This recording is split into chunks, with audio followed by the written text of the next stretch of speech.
ನಮಸ್ಕಾರ ವೀಕ್ಷಕರೇ, ನನ್ನ ಚಾನಲ್ಗೆ ಸ್ವಾಗತ. ಭಾಗ್ಯಲಕ್ಷ್ಮಿ ಇವತ್ತಿನ ಸಂಚಿಕೆಯಲ್ಲಿ ಏನಾಗ್ತಾ ಇದೆ ಅಂತ ನೋಡೋಣ. ಸಂಚಿಕೆ ಶುರುವಿನಲ್ಲಿ ಕುಸುಮ ಅವ್ರ ಹತ್ರ ಮಾತಾಡ್ಬೇಕು ಅಂತ ಭಾಗ್ಯ ರೂಮಿಗೆ ಬಂದ್ಬಿಡ್ತಾಳೆ. ಅತ್ತೆ ಇವಾಗ ಸುಸ್ತು ಅಂತ ಹೇಳ್ತಿದ್ರಲ್ಲ ಅತ್ತೆ, ಇವಾಗ ಹೇಗಿದ್ದೀರ ಅತ್ತೆ, ಏನಾದ್ರೂ ಮಾಡ್ಕೊಂಡ್ ಬರ್ಲಾ ಅಂತ ಭಾಗ್ಯ ಕೇಳ್ತಿರ್ಬೇಕಾದ್ರೆ, ಇಲ್ಲಮ್ಮ ಭಾಗ್ಯ, ಸ್ವಲ್ಪ ಅಲ್ಲಿ ಇವಾಗ ಕ್ಯಾಂಟೀನ್ ಅಲ್ಲಿ ಕೆಲಸ ಮಾಡಿದ್ನಲ್ವಾ, ಹಾಗಾಗಿ ಸುಸ್ತಾಗಿರೋದಂತೂ ನಿಜ.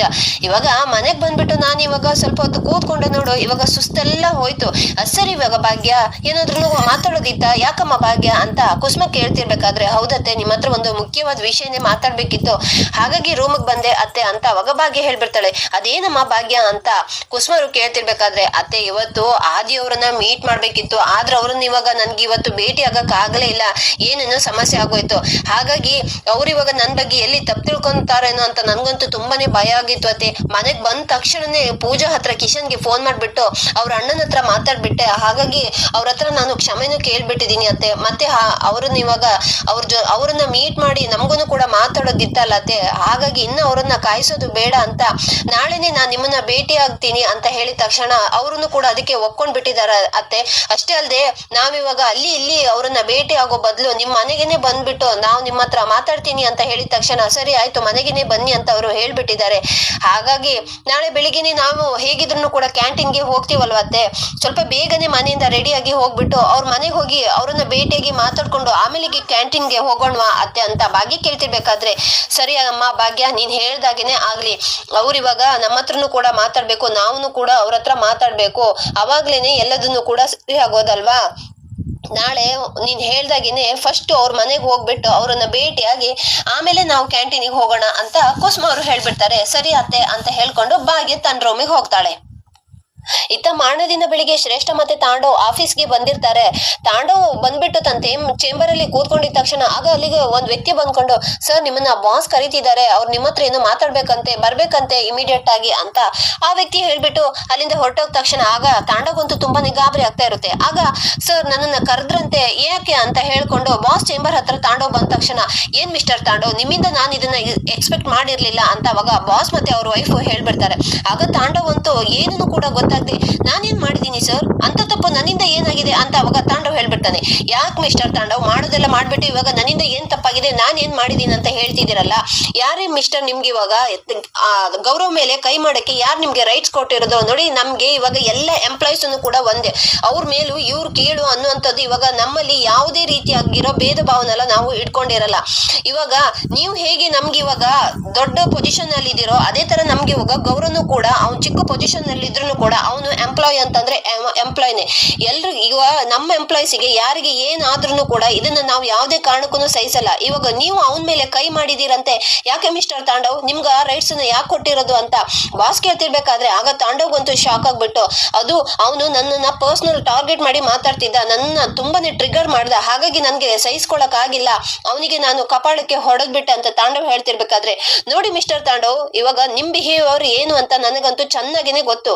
ಇವಾಗ ನೀವು ಕೂಡ ಅವನ ಹತ್ರ ಅದೇ ತರ ಏನು ಇವಾಗ ಬಿಹೇವ್ ಮಾಡಿರ್ತೀರಾ, ಹಾಗಾಗಿ ಅವನನ್ನ ಟ್ರಿಗರ್ ಆಗೋ ತರ ನೀವು ಕೂಡ ಮಾತಾಡಿರ್ತೀರಾ, ಅದಕ್ಕೆ ಅವನು ಟ್ರಿಗರ್ ಆಗಿ ಆತರ ಮಾತಾಡಿರ್ತಾನೆ ಅಂತ ಬಾಸ್ ಹೇಳ್ತಿರ್ಬೇಕಾದ್ರೆ ಆಗ ತಾಂಡವ್ ಮಾತ್ರ, ಇಲ್ಲ ಸರ್ ನಾನೇ ಏನನ್ನು ಕೂಡ ಮಾತಾಡ್ಲಿಲ್ಲ, ಸುಮ್ನೆ ಅವನೇನೆ ನನ್ನ ಪರ್ಸನಲ್ ಮ್ಯಾಟ್ರನ್ನೆಲ್ಲ ತೆಗೆದು ನನ್ಗೆ ತುಂಬಾನೇ ಟ್ರಿಗರ್ ಮಾಡ್ದ, ಹಾಗಾಗಿ ನನ್ಗೆ ಕಂಟ್ರೋಲ್ ಮಾಡ್ಕೊಳಕ್ ಆಗಿರ್ಲಿಲ್ಲ ಅಂತ ತಾಂಡವ್ ಹೇಳ್ತಿರ್ಬೇಕಾದ್ರೆ, ನೋಡಿ ಮಿಸ್ಟರ್ ತಾಂಡವ್ ಇವಾಗ ನಿಮ್ ಆರ್ಗ್ಯುಮೆಂಟ್ಸ್ ಎಲ್ಲ ನಮ್ಗೆ ಇವಾಗ ಬೇಕಾಗಿಲ್ಲ. ಇವಾಗ ನಾನು ಆಲ್ರೆಡಿ ಹೇಳ್ದಾಗೇನೆ ನನ್ಗೆ ಇವಾಗ ಎಲ್ಲ ಎಂಪ್ಲಾಯೀಸ್ ಒಂದೇ ಅಂತ ನಾನು ಆಲ್ರೆಡಿ ಹೇಳ್ಬಿಟ್ಟಿದೀನಿ. ಸೊ ಇವಾಗ ನೀವು ಇಲ್ಲಿ ಇವಾಗ ಆರ್ಗ್ಯುಮೆಂಟ್ ಮಾಡೋದನ್ನ ಬಿಟ್ಬಿಟ್ಟು ಸೀದಾ ಇವಾಗ ನೀವು ಹೋಗಿ ಗೌರವ್ ಹತ್ರ ಸಾರಿ ಕೇಳ್ಬೇಕು ಅಂತ ಬಾಸ್ ಹೇಳ್ಬಿಟ್ಟ ತಕ್ಷಣ ಆಗ ತಾಂಡವ್ಗಂತೂ ತುಂಬಾನೇ ಶಾಕ್ ಆಗ್ಬಿಟ್ಟು, ಇಲ್ಲ ಸರ್ ನಾನ್ ಮಾತ್ರ ಯಾವ್ದೇ ಕಾರಣಕ್ಕೂ ಅವನ ಹತ್ರ ಹೋಗ್ಬಿಟ್ಟು ಸಾರಿ ಕೇಳಲ್ಲ, ಅಂತ ತಪ್ಪು ನಾನು ಏನನ್ನು ಕೂಡ ಮಾಡಿಲ್ಲ ಅಂತ ತಾಂಡವ್ ಹೇಳ್ತಿರ್ಬೇಕಾದ್ರೆ, ನೋಡಿ ಮಿಸ್ಟರ್ ತಾಂಡವ್ ಇವಾಗ ನೀವು ಒಂದ್ ವೇಳೆ ಸಾರಿ ಕೇಳಿಲ್ಲ ಅಂತಂದ್ರೆ ಲಾಸ್ಟ್ ಟೈಮ್ ಇವಾಗ ನಿಮ್ಮನ್ನ ಹೇಗೆ ಕೆಲಸದಿಂದ ತೆಗ್ದು ಹಾಕಿದೀವೋ ಅದೇ ತರ ಇವಾಗ ಇನ್ನ ಮತ್ತೆ ರಿಪೀಟ್ ಮಾಡ್ಬೇಕಾಗುತ್ತೆ ಅಂತ ಬಾಸ್ ಹೇಳ್ಬಿಡ್ತಾರೆ. ಆಗ ತಾಂಡವ್ಗಂತೂ ತುಂಬಾನೇ ಕೋಪ ಬಂದ್ಬಿಟ್ಟು ಅಲ್ಲಿಂದ ಹೊರಗಡೆ ಬಂದ್ಬಿಡ್ತಾನೆ.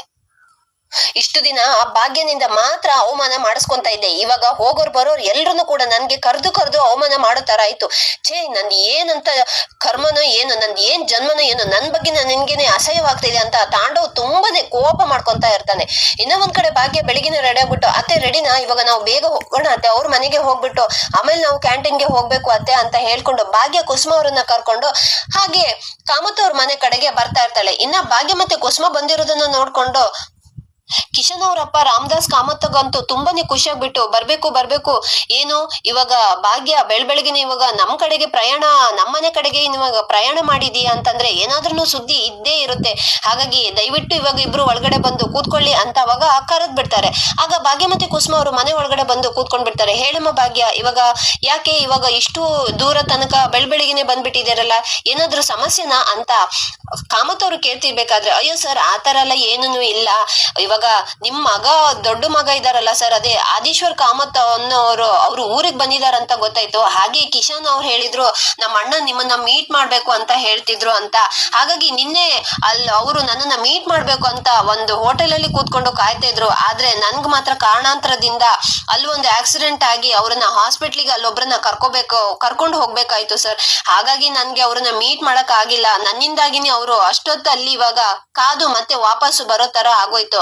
ಹಾಗಾಗಿ ಅಲ್ಲಿ ಇಲ್ಲಿ ಕಾಯೋದಕ್ಕಿಂತ ನಿಮ್ಮ ಮನೇಲೇನೆ ಬಂದ್ಬಿಟ್ಟು ಅವ್ರನ್ನ ಮಾತಾಡ್ಸ್ಕೊಂಡು ಹೋಗೋಣ ಅಂತ ಬಂದಿದೀವಿ ಸರ್ ಅಂತ ಅವಾಗ ಭಾಗ್ಯ ಹೇಳಿದ ತಕ್ಷಣ, ಓಹೋ ಒಳ್ಳೇದಮ್ಮ ಒಳ್ಳೇದು ನೋಡಮ್ಮ, ಅವನ್ ಇವಾಗ ಅಪರೂಪಕ್ಕೇನೆ ಊರಿಗೆ ಬರೋದು, ಈ ಸರಿ ಏನೋ ದೊಡ್ಡ ಮನ್ಸ್ ಮಾಡಿ ಬಂದಿದ್ದಾನೆ.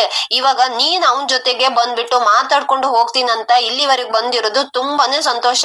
ಯಾಕಂತಂದ್ರೆ ಇವಾಗ ಎಲ್ರು ಕೂಡ ಕೂತ್ಕೊಂಡು ಮಾತಾಡೋದಾವಾಗ್ಲೇನೆ ಅವ್ರವ್ರು ಮನಸ್ಸಲ್ಲಿ ಏನೇನು ಇದೆ ಅನ್ನೋ ತಪ್ಪು ಕಲ್ಪನೆ ಎಲ್ಲದನ್ನು ಅವಾಗ್ಲೇನೆ ಅಲ್ವೇನಮ್ಮ ದೂರ ಆಗೋದು ಅಂತ ಕಾಮತ್ ಹೇಳಿದ ತಕ್ಷಣ ಆಗ ಕುಸುಮ ಅವರು ಕರೆಕ್ಟ್ ಆಗಿ ಹೇಳಿದ್ರಿ. ನೋಡಿ ಇವಾಗ ಯಾರ್ಯಾರು ಹೆಂಗೆ ಯೋಚನೆ ಮಾಡ್ತಾರಂತ ಇವಾಗ ನಾವೇನನ್ನು ಕೂಡ ಹೇಳಕ್ ಆಗಲ್ಲ ಅಲ್ವಾ. ಇವಾಗ ಕೂತು ಮಾತಾಡ್ಕೊಂಡ್ರೆ ತಾನೇ ಎಷ್ಟೇ ದೊಡ್ಡ ಸಮಸ್ಯೆ ಇದ್ರೂ ಕೂಡ ಬಗೆಹರಿಸಿಕೊಳ್ಳಕ್ ಆಗೋದು ಅಲ್ವಾ ಅಂತ ಅವಾಗ ಕುಸುಮ ಹೇಳಿದ ತಕ್ಷಣ, ಹೌದು ನಿಮ್ ಮಾತೇನೆ ಕರೆಕ್ಟ್, ನೀವ್ ಹೇಳ್ತಾ ಇರೋದು ಕರೆಕ್ಟ್ ಆಗಿ ಇದೆ. ಆಗ ಅಲ್ಲಿಗೆ ಕಿಶನ್ ಅವರು ಬಂದ್ಬಿಡ್ತಾರೆ. ಏನಪ್ಪಾ ಕಿಶನ್, ನೋಡಪ್ಪ ಇವಾಗ ಆದಿನ ಮೀಟ್ ಮಾಡ್ಬೇಕು ಅಂತ ಇವಾಗ ಭಾಗ್ಯ ಮತ್ತೆ ಅವ್ರ ಅತ್ತೆ ಬಂದಿದ್ದಾರೆ. ಎಲ್ಲಿ ಆದಿಯಲ್ಲಿ ಕಾಣಿಸ್ತಾನೆ ಇಲ್ಲ, ಅವನು ಮನೇಲಿ ಇದಾನೆ ತಾನೆ, ಅವನು ಹೋಗ್ಬಿಟ್ಟು ಕರ್ಕೊಂಡ್ ಬಾರಪ್ಪ ಅಂತ ಅವಾಗ ಕಾಮತ್ ಅವರು ಹೇಳಿದ ತಕ್ಷಣ ಸರಿ ಆಯ್ತಪ್ಪ ಅಂತ ಹೇಳ್ಕೊಂಡು ಆಗ ಕಿಶನ್ ಹೋಗ್ಬಿಟ್ಟು ಆದಿ ಅವ್ರನ್ನ ಕರ್ಕೊಂಡು ಕೆಳಗಡೆ ಬಂದ್ಬಿಡ್ತಾನೆ. ಆಗ ಕಿಶನ್ ಅಲ್ಲಿಗೆ ಬಂದ್ಕೊಂಡು ಇವ್ರೆ ನಮ್ಮ ಅಣ್ಣ ಆದಿ ಅಂತ, ಅವ್ರು ಮೊನ್ನೆ ತಾನೇ ಇವಾಗ ಅಬ್ರಾಡ್ ಇಂದ ಬಂದಿರೋದು ಅಂತ ಕಿಶನ್ ಹಿಂದೆ ಇರೋ ಆದಿನ ಪರಿಚಯ ಮಾಡಿಸ್ಬಿಡ್ತಾನೆ. ಆಗ ಆದಿನ ನೋಡ್ಕೊಂಡು ಭಾಗ್ಯ ಮತ್ತೆ ಕುಸುಮಗಂತೂ ತುಂಬಾನೇ ಶಾಕ್ ಆಗಿ ಇಬ್ರುನು ಏನ್ ಮಾತಾಡ್ಬೇಕು ಅಂತ ಗೊತ್ತಾಗ್ದೆ ಹಾಗೆ ಎದ್ ನಿಂತ್ಕೊಂಡು ಮುಖ ನೋಡ್ತಾ ನಿಂತ್ಕೊಂಡಿರ್ತಾರೆ. ಆಗ ಆದಿಗೂ ಕೂಡ ಇವ್ರಿಬ್ರನ್ನ ನೋಡ್ಬಿಟ್ಟು ತುಂಬಾನೇ ಕೋಪ ಬರ್ತಾ ಇರುತ್ತೆ. ಏನು ಇವಾಗ ನೀವಿಬ್ರು ನಮ್ಮನೇಲಿ ಇಲ್ಲೇನ್ ಇವಾಗ ಕೆಲ್ಸ ಅಂತ ಅವಾಗ ಆದಿ ಕೇಳ್ತಿರ್ಬೇಕಾದ್ರೆ, ಅಣ್ಣ ಅದೇ ನಾನ್ ಹೇಳಿದ್ನಲ್ಲಣ್ಣ, ಪೂಜಾ ಅವ್ರ ಅಣ್ಣ ಪೂಜಾ ಅವ್ರ ಅಕ್ಕ ನಿನ್ನ ಮೀಟ್ ಮಾಡ್ಬೇಕು ಅಂತ ಹೇಳಿದ್ರಲ್ಲ, ಇವ್ರೆ ಪೂಜಾ ಅವ್ರ ಅಕ್ಕ ಭಾಗ್ಯ ಅಂತ ಅವಾಗ ಕಿಶನ್ ಕೂಡ ಇಂಟ್ರೊಡ್ಯೂಸ್ ಮಾಡ್ತಾನೆ. ಆಗ ಆದಿಗಂತೂ ತುಂಬಾನೇ ಕೋಪ ಬರ್ತಾ ಇರುತ್ತೆ. ಆಗ ಕಿಶನ್ ಅವ್ರ ಅಪ್ಪ ಕಾಮತ್ ಅವರು ಮಾತ್ರ ಆದಿನ ಕೋಪನ ಗಮನಿಸ್ಕೊಂಡು, ಅಲ್ಲಪ್ಪ ಆದಿ ಇವಾಗ ನೀವೇನ್ ಇಲ್ಲಿ ಅಂತ ಇವ್ರ ಹತ್ರ ನೀನು ಕೇಳ್ತಿದ್ಯಲ್ಲ, ಅಂದ್ರೆ ನೀನು ಇವ್ರು ಇಲ್ಲಿಗೆ ಮೀಟ್ ಮಾಡೋಕ್ಕಿಂತ ಮುಂಚೆ ಇವ್ರನ್ನ ಎಲ್ಲಾದ್ರೂ ನೋಡಿದ್ಯಪ್ಪ ಯಾಕೆ ಅಂತ ಅವಾಗ ಕಾಮತ್ ಅವರು ಕೇಳ್ತಿರ್ಬೇಕಾದ್ರೆ, ಅಪ್ಪ ಅದೊಂದು ದೊಡ್ಡ ಕತೆ, ಇವ್ರಿಬ್ರನ್ನ ನಾನು ಆಲ್ರೆಡಿ ಮೀಟ್ ಮಾಡ್ಬಿಟ್ಟಿದೀನಿ ಅಂತ ಅವಾಗ ಆದಿ ಹೇಳಿದ ತಕ್ಷಣ ಆಗ ಈ ಮಾತನ್ನ ಕೇಳಿಸ್ಕೊಂಡು ಕಿಶನ್ ಮತ್ತೆ ರಾಮದಾಸ್ ಕಾಮತ್ಗಂತೂ ತುಂಬಾನೇ ಶಾಕ್ ಆಗುತ್ತೆ. ಏನಪ್ಪಾ ನೀನ್ ಹೇಳ್ತಾ ಇರೋದು, ಇವ್ರಿಬ್ರನ್ನ ನೀನು ಆಲ್ರೆಡಿ ಮೀಟ್ ಮಾಡಿದ್ಯಾ ಅಂತ ಕಾಮತ್ ಕೇಳ್ತಿದ್ರೆ, ಇನ್ನ ಒಂದ್ ಕಡೆ ಕಿಶನ್ ಕೂಡ, ಏನಣ್ಣ ನೀನ್ ಹೇಳ್ತಾ ಇರೋದು, ನೀನು ಭಾಗ್ಯ ಅವ್ರನ್ನ ಆಲ್ರೆಡಿ ಮೀಟ್ ಮಾಡಿದ್ಯಾ, ಎಲ್ಲಿ ಅಣ್ಣ ಅಂತ ಅವಾಗ ಕಿಶನ್ ಕೂಡ ಕೇಳ್ತಾ ಇರ್ತಾನೆ.